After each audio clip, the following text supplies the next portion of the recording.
মানুষের ব্যক্তিত্ব এবং সৌন্দর্য প্রকাশে ভালো পোশাক এবং অলংকারের একটা ভূমিকা আছে যদিও, কিন্তু আমাদের মধ্যে অনেকেই এরকম আছে যারা এই বিষয়গুলোকে এত বেশি গুরুত্ব দেয় যে তারা ভুলেই যায় যে এসবের বাইরেও মানুষের একটা স্বাভাবিক সৌন্দর্যও আছে, যেটাকে কথা, আচরণ বা কাজে কর্মে আরো সুন্দর করে ফুটিয়ে তোলা সম্ভব। যারা ভুলে যায় তাদের একজন ছিলেন মাথিল্ডা, এবং এই মাথিল্ডাকে নিয়েই রচিত হয়েছে নেকলেস গল্প। এই নেকলেস গল্প আলোচনার আগে যেটা অবশ্যই মনে রাখতে হবে যে এটি কিন্তু বাংলা ভাষায় রচিত কোনো গল্প নয়। মূল গল্পটি ছিল ফ্রেঞ্চ ভাষায় এবং লেখক ছিলেন গি দা মোপাসা। আর মোপাসার এই গল্পটি অনুবাদ করেছেন পূর্ণেন্দু দস্তিদার, এবং তোমাদের কিন্তু এই মূল যে লেখক আর অনুবাদক দুইজন সম্পর্কেই জেনে রাখতে হবে, কারণ পরীক্ষায় এই দুইজন থেকেই প্রশ্ন আসে। অন্য সব গল্পে কিন্তু আমরা একজন লেখক সম্পর্কে জানি, কিন্তু এখানে দুইজন সম্পর্কেই মনে রাখতে হবে। স্বাভাবিকভাবেই ফ্রেঞ্চ বা ফরাসি ভাষায় লেখা গল্পের প্রেক্ষাপট ছিল ফ্রান্স, অর্থাৎ নায়ক নায়িকাও ছিল ফ্রেঞ্চ, এবং প্রধান চরিত্র এখানে মাথিল্ডা, যাকে নিয়ে এই গল্প রচিত হয়েছে। গল্পের শুরুতেই মাথিল্ডা সম্পর্কে সাধারণ কিছু তথ্য দেওয়া হয়েছে, যেমন সে ছিল অসামান্য রূপসী একটা মেয়ে, কিন্তু তার মধ্যে একটা আফসোস ছিল যে তার কোনো দামি পোশাক বা তাদের বাড়িটা খুবই জীর্ণ শীর্ণ একটা বাড়ি ছিল, বা ভালো কোনো অলংকার ছিল না, ভালো আসবাবপত্র ছিল না। তার জন্ম হয়েছিল খুব দরিদ্র পরিবারে। সাধারণত দরিদ্র পরিবারে যারা জন্মগ্রহণ করে তারা একসময় তাদের ভাগ্যটাকে মেনে নেয়। কিন্তু মাতিল্ডার ভিতরে সবসময় এই আফসোসটা কাজ করত। কেন যে তার একটা বড় ঘরে জন্ম হলো না, অন্তত বিয়ে হতে পারত, কিন্তু সেটিও হয়েছিল তার একটা দরিদ্র কেরানির সাথে, যে কেরানি শিক্ষা অফিসে কাজ করত। নিজেকে সজ্জিত করার মতো তেমন কোনো দামি প্রসাধন তার ছিল না, এই কারণে সে খুব সাধারণভাবেই থাকতো। এবং এখানে লেখকের একটা সুন্দর কথা আছে যে তার শ্রেণীর অন্যতম হিসেবে সে ছিল অসুখী। তাদের কোনো জাতি বর্ণ নেই, কারণ জন্মের পরে পরিবার থেকেই তারা শ্রী, সৌন্দর্য ও মাধুর্য সম্পর্কে সজাগ হয়ে ওঠে। সহজাত চাতুর্য, প্রকৃতিগত সুরুচি আর বুদ্ধির নমনীয়তাই হলো তাদের আভিজাত্য, যার ফলে অনেক সাধারণ পরিবারের মেয়েকেও বিশিষ্ট মহিলার সমকক্ষ করে তোলে। এখানে লেখক বলতে চেয়েছেন যে মেয়েদের মধ্যে একটা সহজাত সৌন্দর্য আছে, একটু বুদ্ধিমত্তা আছে, যে কারণে অনেক দরিদ্র পরিবারের মেয়েকেও অভিজাত বলে মনে হতে পারে। কিন্তু আমাদের এই ম্যাথিল্ডার মধ্যে এই বুদ্ধিটা ছিল না। সে যে তার দামি পোশাক নেই এটা নিয়েই সবসময় হতাশায় থাকতো। তার মনে হতো পৃথিবীতে যত বিলাসিতার বস্তু আছে সবকিছুর জন্য তার জন্ম হয়েছে, কিন্তু কোনো কারণে সে পাচ্ছে না, এবং কেন যে পাচ্ছে না এজন্য তার মেজাজ প্রায়ই ক্ষিপ্ত হয়ে যেত।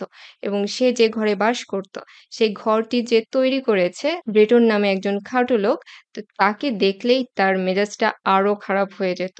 অন্যদিকে তার স্বামী কিন্তু তার মতো এরকম ছিল না। সে খুব অল্পেই সন্তুষ্ট ছিল, এবং সে যখন বাড়ি ফিরে ডিনারে দেখতো যে তার জন্য স্যুপ রাখা হয়েছে, সে এটাতেই খুব খুশি হয়ে যেত। মাথিল্ডা কিন্তু এটাতে মোটেও খুশি ছিল না। তখন তার ক্যান্ডেল লাইট ডিনারের মতো কিছু একটা, মানে খুব আড়ম্বরপূর্ণ একটা ডিনারের কথা তার মনে হতো, যে এরকম তো আমার জীবনেও হতে পারত।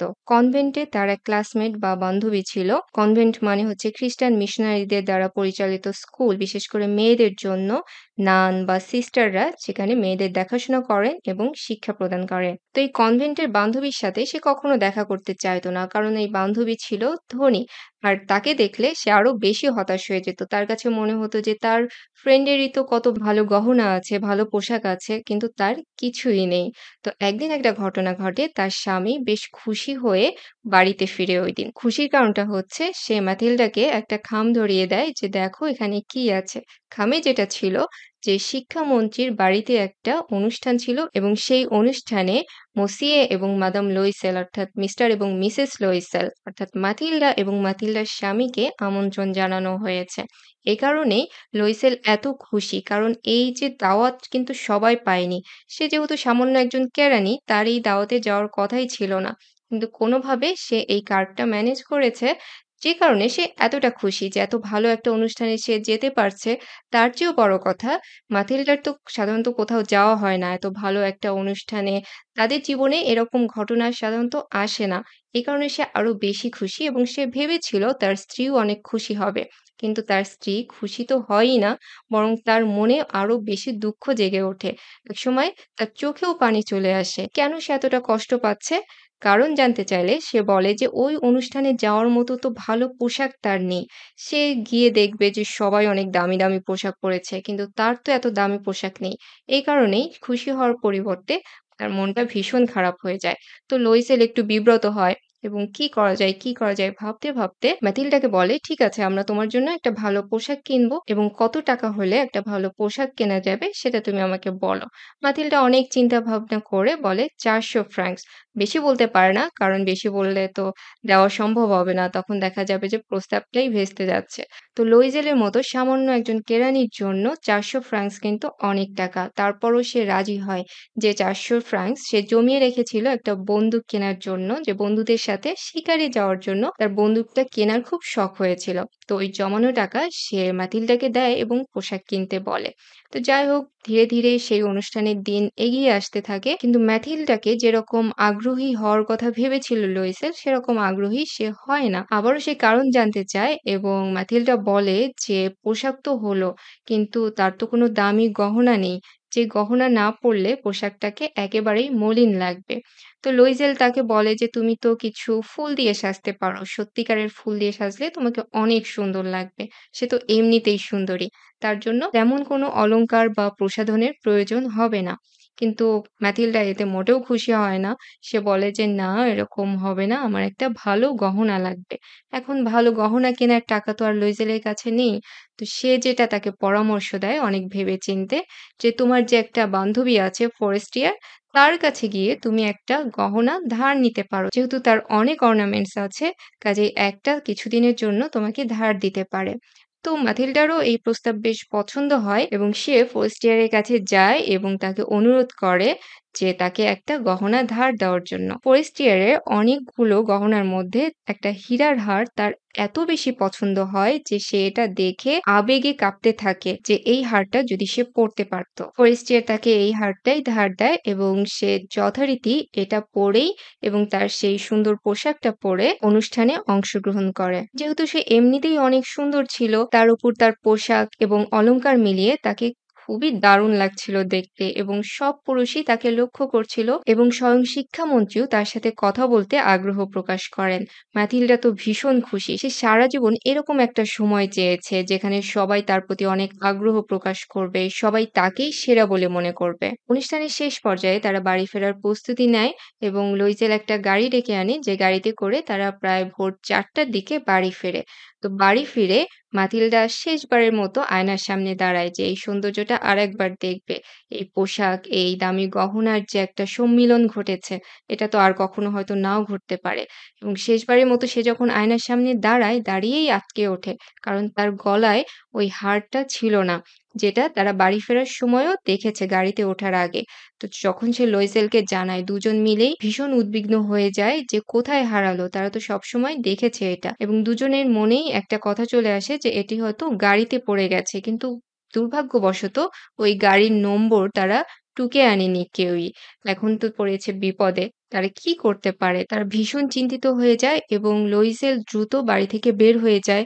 সে কিছুদূর গিয়ে গাড়িটা খোঁজাখুঁজি করে, পুলিশের কাছেও যায় এবং গাড়ির অফিসে গিয়েও খোঁজখবর নেয়। কিন্তু কোথাও গিয়ে সে কোনো সমাধান পায় না। কাউকে খুঁজে পায় না, যার গাড়িতে করে তারা এসেছিল। চিন্তিত হয়ে তারা এভাবে পরের দিনও কাটালো, কিন্তু কোনো সমাধান যখন হলো না, তখন লুইসেল বলল যে, "ওই হারটা তো আমাদের ফেরত দিতেই হবে।" কারণ তারা মানুষ হিসেবে কিন্তু প্রতারক ছিল না। যেহেতু তারা ধার নিয়েছে, ওটা ফেরত দেওয়াটাই তাদের কর্তব্য বলে তারা মেনে নিয়েছিল। কিন্তু কিভাবে ফেরত দেওয়া যায়? তারা দোকানে ঐরকম হার খুঁজতে থাকলো। যে বাক্সটা ছিল হারের, সেই দোকানেই তারা যায়। কিন্তু সে জানায় যে সে কেবল বাক্সটাই দিয়েছিল, হারটা দেয়নি। তো অনেক দোকানেই তারা খোঁজ নেয়, কিন্তু ওরকম তারা পায় না। শেষ পর্যন্ত তারা ঠিক সেইরকম হারটাই খুঁজে পায়। কিন্তু তার দামটা ছিল অনেক বেশি, 40,000 ফ্রাংকস, যেটি 36,000 ফ্রাংকসে দোকানদার তাদের দিবে বলে জানায়। এখন এত টাকা তো আর তাদের কাছে নেই। তারা যেটা করল, লুইসেল পৈতৃক সূত্রে প্রাপ্ত কিছু সম্পদ থেকে 18,000 ফ্রাংকস জোগাড় করল। বাকিটা সে ধার করল বিভিন্ন বন্ধুর কাছ থেকে এবং এভাবে তারা ওই হারটা কিনে ফরেস্টিয়ারকে ফেরত দিল। দিতে গেলে ফরেস্টিয়ার কিছুটা বিরক্তি প্রকাশ করে এবং বলে যে হারটা তাদের আরো আগেই ফেরত দেওয়া উচিত ছিল, কারণ এটি তার প্রয়োজনও হতে পারত। তো যাই হোক, ফরেস্টিয়ার আর খুলে দেখে না এবং ম্যাথিল্ডা কিছুটা আশ্বস্ত হয় যে ফরেস্টিয়ার বুঝতে পারেনি যে এটি যে তার নিজের হার নয়, এটি বদলে অন্যটা কেনা হয়েছে। হার তো কোনোভাবে ফেরত দেওয়া গেল। কিন্তু তাদের দুঃখের জীবনটা এরপর থেকেই শুরু হলো। এতদিন যেটাকে দারিদ্র্য বলে জানতো ম্যাটিল্ডা আসলে সেটি কিছুই ছিল না। কারণ লুইজেল যখন ধার দেওয়া টাকাগুলো শোধ দেওয়ার চিন্তা করছিল, তখন তাকে অতিরিক্ত কাজ করতে হতো। নাইট ডিউটি দিচ্ছিল বা ওভারটাইম করছিল এবং ম্যাথিল্ডাও কাজের মেয়েদের বাদ দিয়ে নিজেই কাজ করা শুরু করলো এবং আগের যে একটা মোটামুটি মানের বাসায় থাকতো, সেটিও ছেড়ে দিয়ে আরো কম ভাড়ার বাসায় তাদের উঠতে হলো। এরকম প্রতিদিন অমানবিক পরিশ্রমের মাধ্যমে তারা ধীরে, ধীরে টাকা জমালো, শোধ দিল এবং শেষ পর্যন্ত ১০ বছর পরে তারা সম্পূর্ণ ঋণ শোধ দিতে সমর্থ হলো। কিন্তু এত পরিশ্রম করার ফলে যেটা হয়েছে যে ম্যাথিল্ডাকে দেখলে আর আগের মতো সুন্দরী মনে হয় না। যেহেতু সে নিজেই সব কাজ করে এবং কঠোর পরিশ্রম করেছে, সে অনেক টেনশনের মধ্যে দিয়ে গিয়েছে। কাজেই তাকে অনেক বয়স্ক মনে হতে থাকে। তার চুল পেকে গিয়েছে, মুখের চামড়া কুঁচকে গেছে। সবকিছু মিলিয়ে তার সেই সৌন্দর্যটা কিন্তু আর আগের মতো নেই। এমন অবস্থায় তার সাথে একদিন ফরেস্টিয়ারের দেখা হলো এবং তার চেহারা এতটাই বদলে গেছে যে ফরেস্টিয়ার আর তাকে চিনতেই পারছে না। অন্যদিকে ফরেস্টিয়ারের কিন্তু খুব বেশি পরিবর্তন হয়নি। তাকে এখনো আগের মতোই সুন্দর লাগছে। তো সে যখন পরিচয় দেয়, ফরেস্টিয়ার ১ম এ ভীষণ অবাক হয় যে, "তোমার এই অবস্থা কিভাবে হলো?" এবং মাথিল্ডা তাকে সবকিছু খুলে বলে যে, "তোমার যে হারটা আমি ধার নিয়েছিলাম, সেটি আসলে হারিয়ে গিয়েছে এবং সেটি কিনতে গিয়েই আমার এই অবস্থা হয়েছে। কারণ সেটি অনেক বেশি দামি ছিল এবং এত টাকা আমাদের ছিল না এবং ফলাফল হিসেবে আজকের এই অবস্থা।" ফরেস্টিয়ার তাকে জানায় যে, এই হীরার হার সে ৩৬,০০০ ফ্রাঙ্কস দিয়ে কিনেছে। এটি তো আসলে এরকম হবার কথা ছিল না। কারণ ফরেস্টিয়ারের যে হারটা ছিল, সেটি দেখতে হীরা মনে হলেও সেটি আসলে নকল হীরা ছিল এবং তার দাম ৫০০ ফ্রাঙ্কসের বেশি হবেই না। এই কথা শুনে কেমন লাগতে পারে ম্যাথিল্ডার? এখন তোমরাই অনুমান করো। আর গল্পটি কিন্তু এখানেই শেষ হয়েছে। মাথিল্ডার নিশ্চয়ই অনেক খারাপ লাগছিল যে সে যে বিলাসদ্রব্যের প্রতি তার যে একটা ভীষণ আকাঙ্ক্ষা ছিল, সেই আকাঙ্ক্ষার পরিণতিতেই কিন্তু তার এই অবস্থা। সে ভুল করে নকল হীরাকে আসল হীরা মনে করে সেটা ফেরত দিতে গিয়ে তার এই অবস্থা হয়েছে। এই গল্পের মধ্যে দিয়ে লেখক গিদা মোপাসা কিন্তু একটা মেসেজ দিতে চেয়েছেন যে মানুষ যেটাকে দামি মনে করে সবসময় কিন্তু সেটি দামি হয় না। তোমরা নিশ্চয়ই একটা প্রবাদ বাক্য জেনে থাকবে যে চকচক করলেই সোনা হয় না। আর যেটাকে আমরা আসলে অনেক মূল্য দিয়ে থাকি, এই যে বিলাসদ্রব্য যেগুলো আছে, দামি আসবাব, দামি গহনা, দামি পোশাক, সবসময় এগুলোতেই মানুষের সৌন্দর্য প্রকাশ পায় না। আর এইগুলোকে যখন মানুষ অনেক বেশি গুরুত্ব দিতে যায়, কিছু না কিছু মানুষের জীবন থেকে হারিয়ে যেতে থাকে। যে স্বাভাবিক সরলতা, স্বাভাবিক সৌন্দর্য, এই জিনিসগুলো কিন্তু মানুষের জীবন থেকে হারিয়ে যেতে থাকে, যেটাকে আর কখনোই খুঁজে পাওয়া যায় না। এবং একসময় দেখা যায় যে ওই দামি পোশাকেও কিন্তু সুখটা আসে না। কাজেই মানুষের অনুধাবন করা উচিত যে সুখ আসলে কিসের মধ্যে আছে। মাথিল্ডা কিন্তু অনেক সুখী হতে পারত। তার স্বামীর সাথে তার দারুণ একটা সম্পর্ক ছিল। স্বামী তাকে খুব ভালোবাসত এবং যা কিছু ছিল সবকিছু নিয়ে সে সন্তুষ্ট থাকতে পারত। কিন্তু সে সন্তুষ্ট থাকতে পারেনি। কারণ ওই যে তার ভিতরে দামি পোশাক, দামি আসবাব এই জিনিসগুলোর প্রতি অনেক বেশি গুরুত্ব ছিল।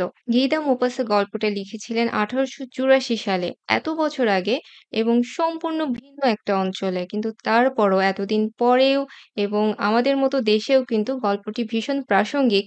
কারণ এই যে মাথিল্ডার মতো আমরা অনেকেই ভেবে থাকি, অনেকের মনেই এরকম একটা হতাশা থাকে যে আমার কেন দামি পোশাক নেই? এবং এই যে বিলাসদ্রব্যের প্রতি মানুষ ছুটতে থাকে সারা জীবন। শেষ পর্যন্ত তারা কিছুই পায় না, বরং নিজের স্বকীয়তা হারাতে থাকে। আর এই মেসেজটাই মোপাসা গল্পে দিতে চেয়েছেন এবং ওই সময় গল্পটি যখন লেখা হয়েছিল, এই যে গল্পের সমাপ্তিতে যে একটা দারুণ চমক থাকে, এইজন্য গল্পটি ভীষণ আলোচিত হয়েছিল এবং বেশ প্রশংসার দাবিদার ছিলেন মোপাসা। আর এই কারণেই এই গল্পটি এত বিখ্যাত এবং আমাদের পাঠ্য করা হয়েছে একই সাথে একটা মেসেজ দেওয়ার জন্য যে বাইরের জিনিস নয়, বাইরের চাকচিক্য নয়, ভিতরের স্বকীয়তাটাকেই আমাদের গুরুত্ব দেওয়া উচিত এবং প্রত্যেকের ব্যক্তিত্ব অনুযায়ী তার জীবনযাপন করা উচিত। তার সামর্থ্য অনুযায়ী আমাদের সন্তুষ্ট থাকা উচিত। এই হচ্ছে আমাদের এই নেকলেস গল্প। আশা করি সবারই ভালো লাগবে এবং নিজেরা গল্পটি পড়লে আরো ভালো লাগবে। আজকে এ পর্যন্তই। সবাইকে ধন্যবাদ।